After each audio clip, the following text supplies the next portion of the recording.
Hello friends, जय हिंद। और आप लोग कैसे हैं? उम्मीद करता हूँ कि आप लोग ठीक ही होंगे। आज मैं फिर आप लोगों के लिए यूपी कांस्टेबल भर्ती और नई आने वाली यूपीएसआई भर्ती 2023 के लिए महत्वपूर्ण जीएस के 30 प्रश्न लेकर आया हूँ। यह सभी प्रश्न पिछली परीक्षाओं में पूछे गए बहुत ही इंपॉर्टेंट प्रश्न है, जो कि आगे की परीक्षाओं में पूछे जाने की भरपूर संभावनाएं हैं। चलिए शुरू करते हैं अपने पहले प्रश्न के साथ। हमारा पहला प्रश्न होगा, भारत सरकार का राजस्व सबसे अधिक किससे अर्जित किया जाता है? तो आपको 10 सेकंड का समय दिया जाता है। आप इससे सही आंसर का पता लगाएं। क्या हो सकता है? प्रत्यक्ष कर, सीमा कर, घाटे की वित्त व्यवस्था या संयुक्त उत्पादन कर? तो इसका सही जवाब हो जाएगा ऑप्शन नंबर डी, संयुक्त उत्पादन कर। हमारा अगला प्रश्न होगा, वायुमंडल में ओजोन क्षरण का मुख्य कारण है? आपको बताना है कि जो वायुमंडल में ओजोन क्षरण हो रही है, कौन ओजोन क्षरण, उसका मुख्य कारण क्या है? तो इसका सही जवाब हो जाएगा ऑप्शन नंबर डी, क्लोरोफ्लोरोकार्बन। हमारा अगला प्रश्न होगा, निम्नलिखित में से कौन सा एक विशाल ग्रह है? क्या है? ग्रह। आपको बताना है कि इसमें से जो है कि कौन सा एक विशाल ग्रह है, बृहस्पति, शुक्र, शनि या यूरेनस? तो इसका सही जवाब हो जाएगा ऑप्शन नंबर ए, बृहस्पति। बृहस्पति क्या है? एक विशाल ग्रह है। हमारा अगला प्रश्न होगा, थॉमस कप का संबंध किस खेल के साथ है? आपको यह बताना है कि थॉमस कप किसका, थॉमस कप का संबंध किस खेल के साथ है? हॉकी, फुटबॉल, बास्केटबॉल या बैडमिंटन? तो इसका सही जवाब हो जाएगा option number D, badminton. Thomas cup का संबंध किससे है? बैडमिंटन से है। हमारा अगला प्रश्न होगा, नायलॉन के आविष्कार के साथ कौन संबंधित है? आपको बताना है कि नायलॉन का आविष्कार किसने किया? लुई पास्चर, जे नाइसफोर नाइप्से, जॉन कार्वट या बैलेंस एच कैरोथर्स? तो इसका सही जवाब हो जाएगा option number d, Wallace H Carothers. किसने किया? Wallace H Carothers. हमारा अगला प्रश्न होगा, भारत का सबसे ऊंचा बांध भाखड़ा किस नदी पर बना है? आपको यह बताना है कि भारत का जो सबसे ऊंचा बांध है भाखड़ा नागल बांध, कौन सा? नागल बांध, वह किस नदी में बना है? किस नदी में बना है? तो इसका सही जवाब हो जाएगा ऑप्शन नंबर सी, सतलज नदी। सतलुज नदी। कौन नदी? सतलुज नदी। हमारा अगला प्रश्न होगा, म्यांमार की मुद्रा क्या है? आपको बताना है जो म्यांमार एक देश है उसकी मुद्रा का क्या नाम है? डॉलर, रुपया, टका या क्यात? आप लोग मुद्रा से संबंधित प्रश्नों को अच्छे से याद कर लीजिएगा। यूपी पुलिस में हर बार 1 से 2 क्वेश्चन यह आते रहते हैं। तो इसका सही जवाब हो जाएगा ऑप्शन नंबर डी, क्यात। और म्यांमार की मुद्रा तो क्यात हो गई। अब अगला प्रश्न देखते हैं क्या होगा, विश्व का सबसे छोटा जनसंख्या में कौन सा देश है? आपको बताना है कि जनसंख्या की दृष्टि से, किससे? जनसंख्या की दृष्टि से विश्व का सबसे छोटा देश कौन सा है? छोटा देश। तो आप लोग बताइए इसका सही आंसर क्या होगा? इसका सही आंसर हो जाएगा option number a, Vatican City. Vatican City क्या है? देश जनसंख्या में सबसे छोटा है। हमारा अगला प्रश्न होगा, भारत में लोक नायक की पदवी के साथ कौन संबंधित है? आपको यह बताना है कि भारत में जो लोकनायक पदवी किसको दी गई है, यानी लोकनायक के नाम से किसको पुकारा जाता था? तो इसका सही जवाब हो जाएगा option number C, Jayaprakash Narayan. कौन? जयप्रकाश नारायण। हमारा अगला प्रश्न होगा, निम्न में कौन विश्व विरासत सूची में शामिल स्थल है? आपको बताना है कि ये जो 4 विकल्प दिए हैं इसमें कौन विश्व विरासत सूची में चिल्का झील, डल झील, नागिन झील या सुंदरवन नेशनल पार्क? इसमें से कौन सा है जो कि विश्व विरासत सूची में शामिल है? तो इसका सही आंसर हो जाएगा option number D, Sundarban national park, जो कि पश्चिम बंगाल में स्थित है। हमारा अगला प्रश्न होगा, निम्न में कौन एक कर्नाटक संगीत का रूप नहीं है? निम्न में कौन एक कर्नाटक संगीत का रूप नहीं है? कृति, थिल्लाना, श्लोकम या टप्पा? इसमें से कौन सा एक कर्नाटक संगीत का रूप नहीं है? तो इसका सही जवाब हो जाएगा ऑप्शन नंबर डी, टप्पा। टप्पा क्या है? कर्नाटक संगीत का रूप नहीं है। हमारा अगला प्रश्न होगा, संसद में शामिल है, यानी आपको इसमें बताना है कि संसद किस किस मिलकर बनता है? राष्ट्रपति, लोकसभा और राज्यसभा, लोकसभा और राज्यसभा, लोकसभा, विधानसभा, विधान परिषद या लोकसभा। संसद का निर्माण किससे होता है? तो इसका सही जवाब हो जाएगा ऑप्शन नंबर ए, राष्ट्रपति, लोकसभा और राज्यसभा। 3 लोगों से मिलकर संसद का निर्माण होता है। हमारा अगला प्रश्न होगा, अभ्रक का सबसे बड़ा भंडार कहाँ है? आपको ये बताना है कि अभ्रक का सबसे बड़ा भंडार कहाँ है? दक्षिण अफ्रीका में है, भारत, संयुक्त राज्य अमेरिका या ऑस्ट्रेलिया? कहाँ पर अभ्रक का सबसे बड़ा भंडार है? तो इसका सही जवाब हो जाएगा ऑप्शन नंबर बी, भारत। कहाँ पे है? भारत में अभ्रक का सबसे बड़ा भंडार है। हमारा अगला प्रश्न है, जलवाष्प में भंडारित ऊष्मा है, यानी जो जलवाष्प में ऊष्मा पाई जाती है उसे कौन सी ऊष्मा कहते हैं? विशिष्ट ऊष्मा, गुप्त ऊष्मा, निरपेक्ष ऊष्मा या अपेक्षित ऊष्मा?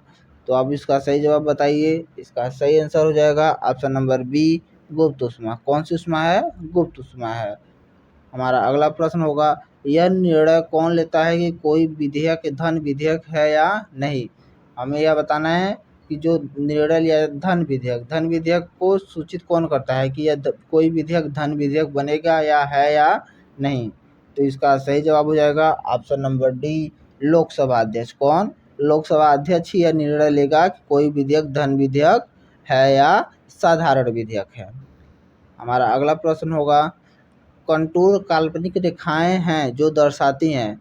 आपको ये बताना है कि जो कंटूर काल्पनिक रेखाएं हैं वह क्या दर्शाती हैं? समान वायुमंडलीय दाब वाले क्षेत्र, समान तापमान वाले क्षेत्र या बराबर ऊंचाई वाले क्षेत्र या बराबर धूप वाले क्षेत्र?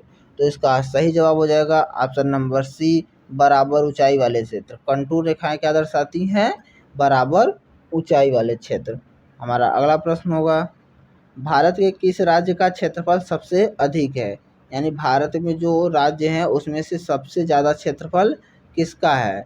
उत्तर प्रदेश, मध्य प्रदेश, महाराष्ट्र, राजस्थान? इसमें से कौन सबसे अधिक क्षेत्रफल है? तो इसका सही जवाब हो जाएगा ऑप्शन नंबर डी, राजस्थान। बता दें जनसंख्या सबसे ज़्यादा किसकी है? यूपी की है। हमारा अगला प्रश्न होगा, दो नदियों के बीच उपजाऊ भूमि को कहते हैं। यानी आपको बताना है कि जो दो नदियाँ इस प्रकार से गई रहती हैं, इसके क्षेत्र में जो उपजाऊ भूमि होता है इसे क्या कहा जाता है?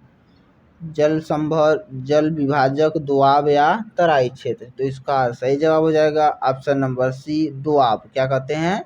दोआब। हमारा अगला प्रश्न होगा, बिहार का शोक है, यानी बिहार का शोक यानी बिहार में कौन सी नदी बाढ़ यानी बहुत ज़्यादा खतरनाक रूप धारण करती है? दामोदर, कोसी, सोन या गंडक? यानी बिहार में सबसे ज़्यादा प्रभावित नदी कौन सी है? तो इसका सही जवाब हो जाएगा ऑप्शन नंबर बी, कोसी।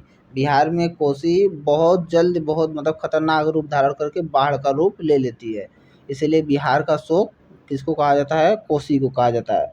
हमारा अगला प्रश्न होगा, मुख्यमंत्री की नियुक्ति की जाती है, यानी आपको बताना है कि मुख्यमंत्री की नियुक्ति किसके द्वारा की जाती है? राज्यपाल के द्वारा, राष्ट्रपति के द्वारा या सर्वोच्च न्यायालय के मुख्य न्यायाधीश द्वारा या उच्च न्यायालय के मुख्य न्यायाधीश द्वारा? किसके द्वारा राष्ट्रपति की नियुक्ति की जाती है? तो इसका सही जवाब हो जाएगा ऑप्शन नंबर ए, राज्यपाल के द्वारा। किसके द्वारा की जाती है? राज्यपाल के द्वारा। हमारा अगला प्रश्न होगा, निम्नलिखित में किस राज्य की सीमा म्यांमार के साथ नहीं लगती है? आपको बताना है कि जो इधर पूर्वोत्तर में राज्य हैं उनमें से किस राज्य की सीमा म्यांमार के साथ नहीं लगती? असम, मणिपुर, नागालैंड, अरुणाचल प्रदेश? इसमें से किसकी सीमा म्यांमार के साथ नहीं लगती? तो इसका सही जवाब हो जाएगा ऑप्शन नंबर ए, असम। असम की सीमा किससे? म्यांमार के साथ नहीं लगती। हमारा अगला प्रश्न होगा, काली मिट्टी मुख्यतः किस फसल के साथ संबंधित है?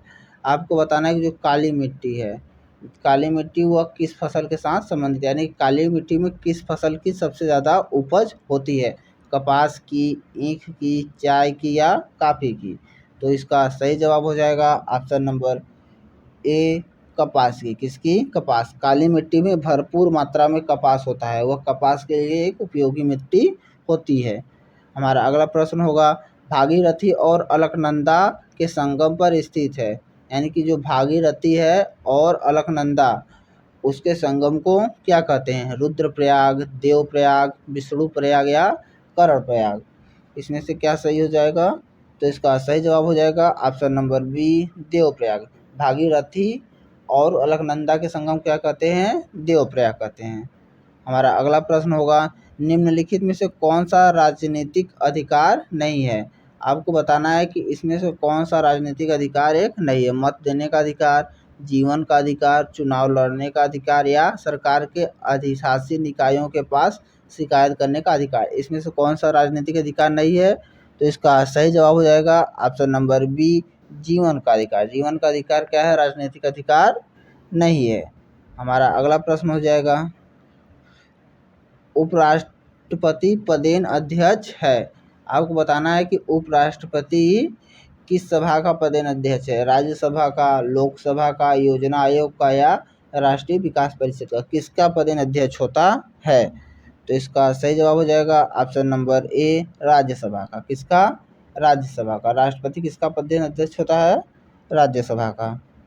हमारा अगला प्रश्न हो जाएगा, भारत का अंतिम वायसराय कौन था? आप बताइए कि भारत का अंतिम वायसराय कौन था? Lord Linlithgow, Lord Mountbatten, Lord Wavell या लॉर्ड क्लीमेंट इटली?